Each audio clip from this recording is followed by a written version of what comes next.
قرآن کیا ہے؟ قرآن کا سار کیا ہے؟ یعنی اس کا ایسنس کیا ہے؟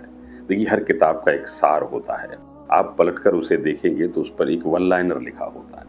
تو قرآن کا ون لائنر کیا ہے؟ دیکھیے، قرآن تمام دنیا کے انسانوں کو قرآن ایڈریس کرتی ہے.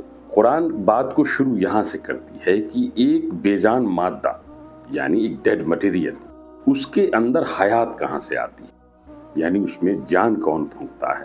اس کے بعد وہ مٹیریل ایک زندگی بنتا ہے، اور زندگی باشعور کیسے ہوتی ہے، یعنی اس میں سمجھ کہاں سے آتی ہے.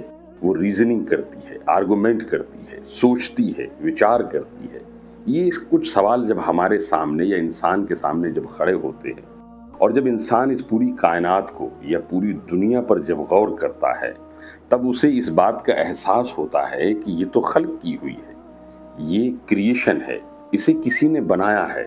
جیسے ہی انسان کے اندر یہ سوال پیدا ہوتا ہے کہ یہ سب کچھ کریشن ہے، تو پھر اس کے اندر ایک پیاس اٹھتی ہے کہ اگر یہ سب کریشن ہے تو کریٹر ہونا چاہیے. یہ سب کچھ خلق کیا ہوا ہے تو خالق ہونا چاہیے. اور کچھ قدم جب وہ بڑھتا ہے اپنی زندگی میں، تو سوچتا ہے کہ میں اسائے ہوں، میرے ہاتھ میں کچھ نہیں ہے، میرے کنٹرول میں کچھ نہیں، میں کسی اور کے کنٹرول میں ہوں. تو پھر سوال اٹھتا ہے، میں اگر بندہ ہوں تو پروردگار ہونا چاہیے. میں اسائے ہوں، میں سب کچھ نہیں کر سکتا، تو ایک مالک ہونا چاہیے. یہ پیاس جیسے ہی انسان کے اندر جگتی ہے، اور پھر وہ اپنے خالق کو، یعنی اس پوری خلقت کے مالک کو جب تلاش کرتا ہے، اس کے بعد آپ قرآن کے برخ پلٹتے جائیے، ہر پنے کو پلٹتے جائیے. یقیناً اس پیاس کو قرآن بجھاتی جائے گی.